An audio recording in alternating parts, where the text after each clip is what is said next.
Good evening and thanks so much for tuning in to this special broadcast between ET Now and ET Now Swadesh. This is the weekly Jugalbandi episode of The Money Show and Money Mantra. My name is Alex Matthew and with me is Kavita Thapliyal. Kavita, always a pleasure doing a show with you. But you know, not a lot of people look at the bond market here in India. A lot of focus is given to the equity markets. But if you look at the bond yields, there's a story that they will tell. And if you look at the bond yields over the last few weeks, you'll have noticed that they're heading upwards. In fact, after the presentation of the budget and this week, you had the yield on the 10-year government bond hit 6.9%. And what that means is that the government of India is borrowing for 10 years at a rate that is higher than what you would get on an HDFC home loan. Why is this happening? And what does it mean for your finances? That is what we're going to find out this week, Kavita. बिल्कुल आसान भाषा में मैं अगर आपको समझाना चाहूँ तो कैसे आपकी जो फिक्स्ड इनकम की कमाई है वो आगे चलकर बढ़ेगी या उस पर किस तरह से असर पड़ेगा।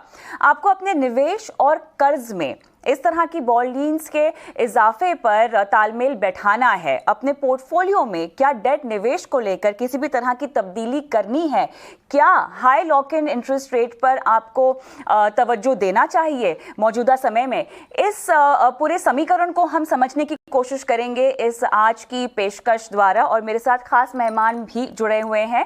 मैं स्वागत करना चाहती हूं क्रेडेंस वेल्थ एडवाइजर्स के फाउंडर सीईओ कीर्तन शाह का, और साथ ही हमारे साथ सीएफपी पूनम रुंगटा भी जुड़ गई हैं। आप दोनों का स्वागत है इस खास पेशकश में। पूनम, आपके पास आऊंगी सबसे पहले।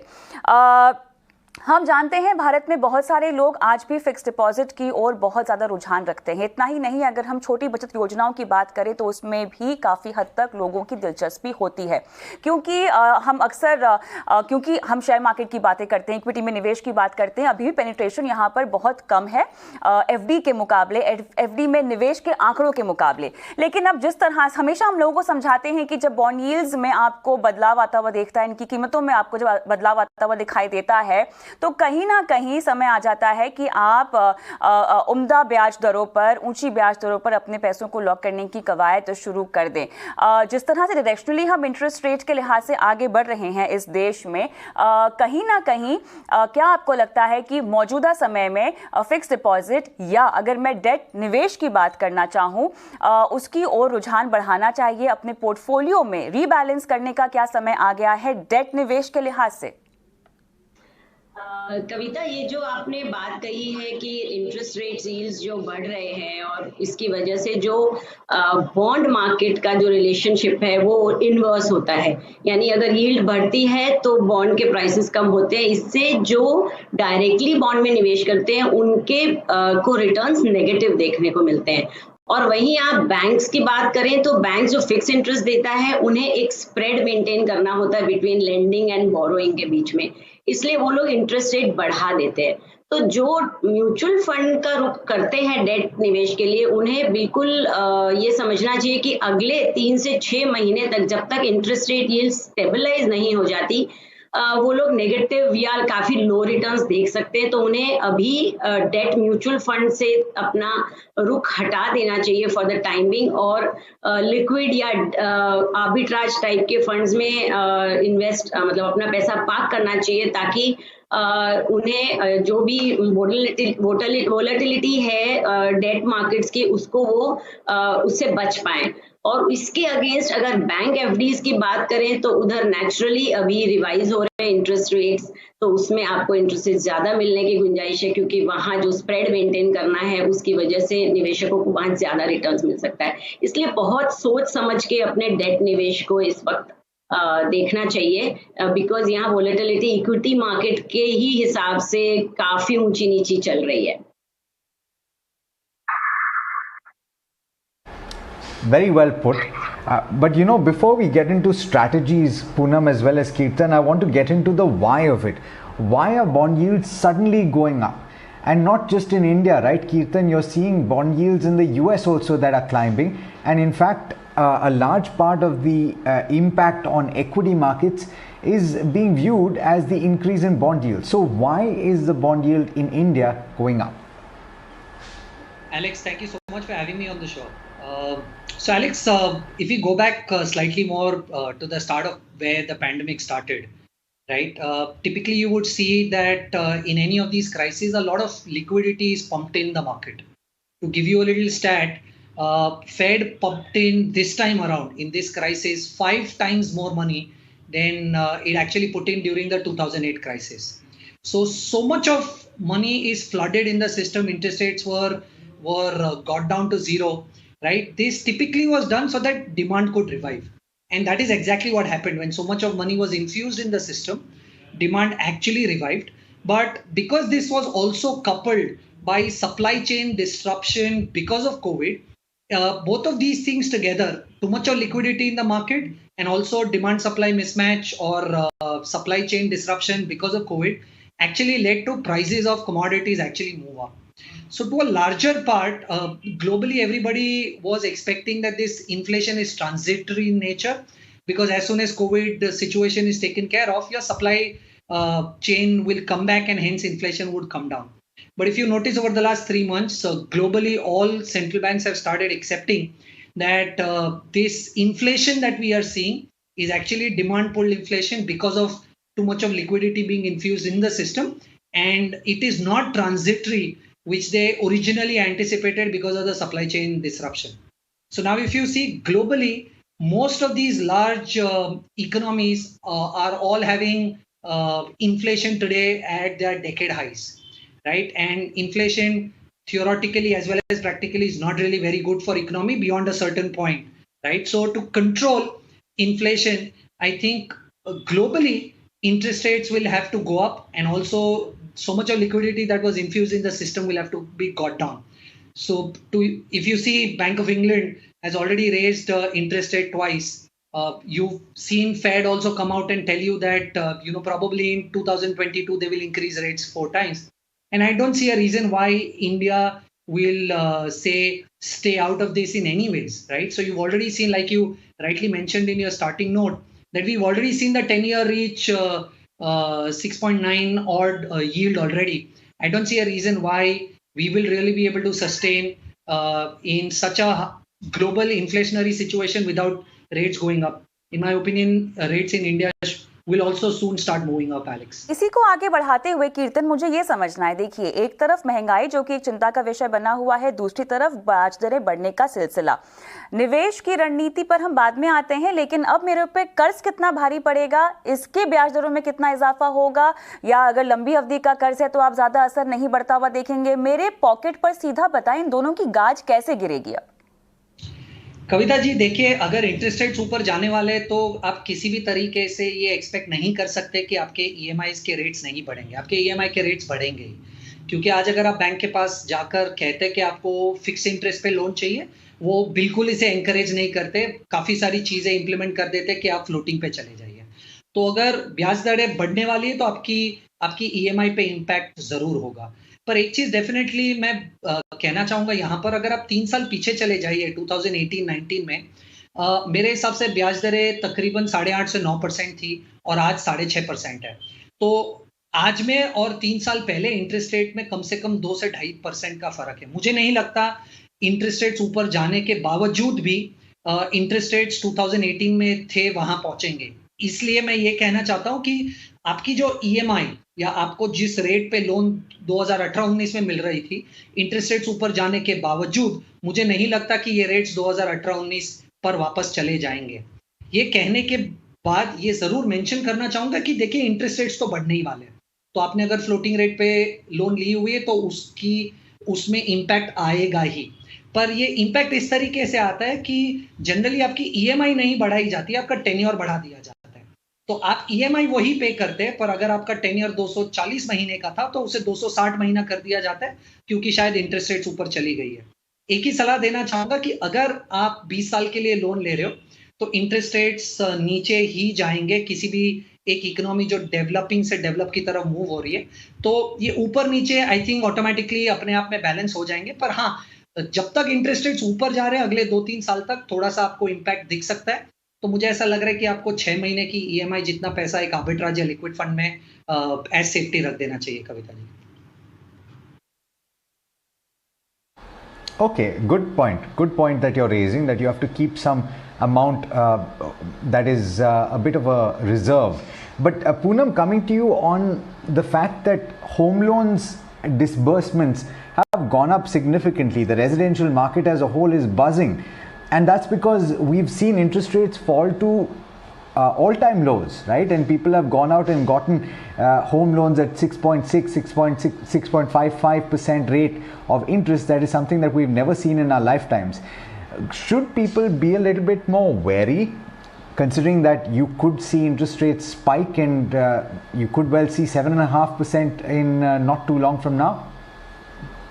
Yeah, so like as Kirtan pointed out that even if there is a fluctuation in the interest rates going up right now, we are not looking at going it really high in the future times coming. So if there is a need, and again, if you look at the demand supply about the real estate, how people are going ahead and taking home loans, it is basically, we as planners, we always say that you should right now in this market consume only that kind of real estate which you actually need for your own self to, for your own consumption, not from an investment point of view. So in that perspective, if you are getting a loan, floating rate loan, a home loan, you can go for it. I don't think it is going to make too much of a difference because this is just a phase. It is going to stabilize going forward. Right now, because of the rising yields, the debt market is, volatile and the interest rates are affected with it. But in 3 to 6 months, things will stabilize and then you can go ahead with it. But I don't think it should have a very big impact on home loans as such. Alright, चलिए, कर्ज की रणनीति तो आपने काफी हद तक हमें समझा दी दोनों ही मेहमानों ने, लेकिन अब मैं डेट पोर्टफोलियो की ओर आना चाहती हूँ। 6 से 7 महीने के लिए पैसे पार्क करने की तो बात सही है, उसको तो हम कहते हैं कि वैसे भी आपको करना ही चाहिए। इमरजेंसी फंड भी आप जब बनाते हैं तो इस तरह के डेट फंड्स का इस्तेमाल कर सकते हैं। कीर्तन, मेरा सवाल ये होगा कि 1 से लेकर 5 साल की अवधि में अगर मैं किसी डेट म्यूचुअल फंड को कंसिडर करना चाहूँ, देखिए कैटेगरी में तो 16 है, ठीक है, यहाँ पर कहीं ना कहीं उद्देश्य ये था कि पारदर्शिता आए, यूनिफॉर्मिटी आए और निवेशकों को चुनाव करने में आसानी हो, इस लिहाज से 16 कैटेगरी बनाई है। लेकिन ब्याज दरों का असर किस तरह के फंड पे किस तरह का पड़ेगा, वो समझाइश देनी बहुत जरूरी है। यहाँ मैं चाहती हूँ कि आप विस्तार से हमसे बात करें फ्लोटर फंड्स पर, पीएसयू बैंकिंग फंड्स पे, कॉर्पोरेट बॉन्ड फंड्स के ऊपर, जिसका इस्तेमाल आप अपने पोर्टफोलियो में रिस्क मिटिगेट करने के लिहाज से, अपने कैपिटल को प्रोटेक्ट करने के लिहाज से और खासतौर से अगर आपका नजरिया 1 से 3 साल का है उसके लिहाज से रख सकते हैं। कविता जी, सबसे पहले तो ये जानना जरूरी है कि आज के समय में जब यील्ड्स ऊपर जा रही है तो आपको बॉन्ड में 2 तरह की जो टिपिकल रिस्क्स दिखती है, एक होती है क्रेडिट और दूसरी होती है ड्यूरेशन, राइट। इनमें से ड्यूरेशन रिस्क आपको हल्का सा कम लेना चाहिए या पॉसिबल हो तो ना लेना चाहिए। तो मुझे ऐसा लग रहा है कि इस समय में अगर आप डेट फंड में निवेश करते हो तो 2 चीजों का ध्यान रखना चाहिए। सबसे पहले तो कभी भी आप पैसा लगा रहे हैं, आप कैटेगरी में से या प्रोडक्ट में से, स्कीम में से ऐसी स्कीम को चूज कीजिए जिसकी एवरेज मैच्योरिटी आपके टाइम होराइजन से मैच हो रही है। जैसे अगर आप 2 साल के लिए निवेश करना चाहते हैं तो ऐसी एक कैटेगरी और उसके अंदर ऐसी एक स्कीम चूज कीजिए जिसकी एवरेज मैच्योरिटी 2 साल है। इससे होता यह है कि आप जनरली जैसे फिक्स डिपॉजिट में निवेश करते हो उस तरीके का इन्वेस्टमेंट हो जाता है। तो अगर आप बैंक में जाएंगे और आपको 2 साल के लिए निवेश करना है तो आप 2 साल वाली फिक्स डिपॉजिट में निवेश करेंगे। तो ये जो कॉन्सेप्ट है उसी को आप रेप्लिकेट करने की कोशिश करेंगे डेट में भी। तो सबसे पहले एवरेज मैच्योरिटी को आपके टाइम होराइजन से मैच कर दीजिए। दूसरा, जैसे मैंने आपको कहा कि मुझे ऐसा लग रहा है कि ये समय पे मॉडिफाइड ड्यूरेशन या एवरेज मैच्योरिटी बहुत ज्यादा रखना एक अच्छी स्ट्रेटेजी नहीं है। मैं इनफैक्ट फ्लोटर फंड्स और क्रेडिट फंड्स में इस समय निवेश करने की सलाह दूंगा अगर इन्वेस्टर्स के पास थोड़ा सा रिस्क एपेटाइट है। देखिए, आप डेट में निवेश कर रहे हो तो आप रिस्क लेना नहीं चाहते, पर यहाँ पर मैं जो रिस्क कह रहा हूँ ये रिस्क थोड़ा सा क्रेडिट की तरफ ज्यादा है वर्सेस ड्यूरेशन। और अगर आपके पास रिस्क लेने की क्षमता बिल्कुल ही नहीं है और आप एक फिक्स डिपॉजिट जैसे निवेशक हो तो आप मेरे हिसाब से कॉर्पोरेट बॉन्ड फंड में निवेश करना चाहिए। ये 3 फंड्स मुझे ऐसा लग रहा है कि आपको देखना चाहिए अगर आपकी इन्वेस्टमेंट होराइजन 1 से 3 साल के बीच में है। Kavita ji, The Money Show and Money Mantra, and we're speaking about the construction of a fixed income portfolio in the context of rising interest rates. And we've had some interesting points that have been raised by our guests so far. But Kirtan, coming to you on the construction of a debt portfolio, a fixed income portfolio, do you approach it in the same way that you would approach, say, an equity portfolio, where you have your core portfolio in certain products and you have the kicker that could be something that would give you a little bit more of a pop in the form of credit risk? How would you construct a portfolio? Alex, absolutely. I think while you are trying to build any kind of portfolio, be it debt or equity, you generally split that into three, in my opinion. One is emergency, another is core, and third is satellite. What you do in the emergency kind of fund is very simple. You try and park money in arbitrage and liquid fund kind of products so that you have liquidity available as and when you want that. Core portfolio is the portfolio where you put, let's say 70-80% of your money, which is extremely relevant to your risk profile. So let's say if you are slightly conservative in terms of an investor, so you can do short-term corporate bond fund kind of products here, right? If you are, let's say you are moderate, right, you can up this and invest in a banking PSU kind of a product, right? So 70-80% of your money should be in your core product or core portfolio, which is very relevant to what your risk profile is. And then you can have the remaining 10-20% of your portfolio, which is satellite or tactical, like it is called, where you take that slight risk, where you're, because of the kind of returns that this 15-20% of your investment can bring in, overall as a debt portfolio, you will end up doing much better than inflation. So over here at the end, the tactical part of the portfolio is where you invest in, let's say, long-term bond funds or credit risk funds, in which, while you look at the entire portfolio holistically, you've planned for emergency, you've planned for your risk profile in terms of your core portfolio, and like you rightly said, you've also done investments in either taking duration risk or credit risk, by which you get that small kicker in your portfolios. That's how I think I would look at constructing a fixed income portfolio, Alex. मौजूदा जो निवेशक हैं debt mutual funds में, अब वो क्या करें? क्योंकि देखिए ये एक ऐसी भी कैटेगरी है जहां पर हम एनकरेज करते हैं कि जो वरिष्ठ नागरिक हैं, जिनको अपने पैसों की और जीवन भर की जो उनकी जमा पूंजी है उसको सुरक्षित रखना जरूरी होता है। इनके लिहाज से भी मैं समझना चाहती हूं कि अब जो रणनीति अपना चुके हैं लोग डेट म्यूचुअल फंड में, क्या किसी भी तरह का बदलाव करना चाहिए जो ज्यादा जोखिम भरा ना हो? पूनम? हाँ, ये जो करंट स्टेटस चल रहे हैं, जैसे हमने बात करी पहले, कीर्तन ने भी बताया कि जो मौजूदा हालात है उसमें इंटरेस्ट रेट जो ऊपर जा रहे हैं, तो नेचुरली इसके ऊपर नेगेटिव इफेक्ट पड़ेगा डेट पोर्टफोलियो में। तो जो भी अपने कैपिटल की पूरी सेफ्टी चाहते हैं, उन्हें फिलहाल के लिए अगर वो लिक्विड फंड्स में अपने डेट पोर्टफोलियो को शिफ्ट कर दें फॉर द टाइम बिंग, तो बेहतर होगा।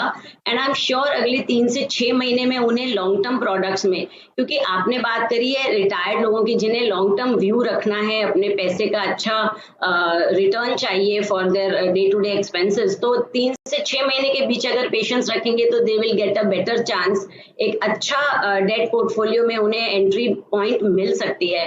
सो अभी के लिए I am very serious about this कि एक प्रोफेशनल से मिलके अपने डेट पोर्टफोलियो की रणनीति बनाए, ना कि खुद से कोई डिसीजन ले, बिकॉज ये बहुत ही एक डेलिकेट मैटर चल रहा है जब भी आप अपने डेट पोर्टफोलियो, जिसे हम हमेशा ऐसा देखते हैं कि इसमें आपका कैपिटल सेफ है, और वहीं अगर आपको नेगेटिव रिटर्न्स मिलने लग जाए तो the conviction of a investor goes down. तो इसमें आप किसी प्रोफेशनल की सलाह लेके अपने जो भी डेट पोर्टफोलियो के उसे शिफ्ट करें लिक्विड फंड्स में या आर्बिट्राज फंड में। अगेन आर्बिट्राज फंड्स में एग्जिट लोड होता है 1 महीने तक के एग्जिट पीरियड में, तो वो भी एक देख लें। तो फिर 3 से 6 महीने रुक के क्लोज वॉच रख के एंट्री पॉइंट उन्हें जरूर मिलेगा for better returns. Poonam, very well put. In fact, you and Kirtan have given the best possible advice that our viewers can take from this. I hope that they have all benefited immensely from this. Thank you so much for taking the time. From Kavita and myself and the team that put this show together, thank you so much for watching. Do stay tuned. Lots more coming up over the course of this evening. And this is ET Now.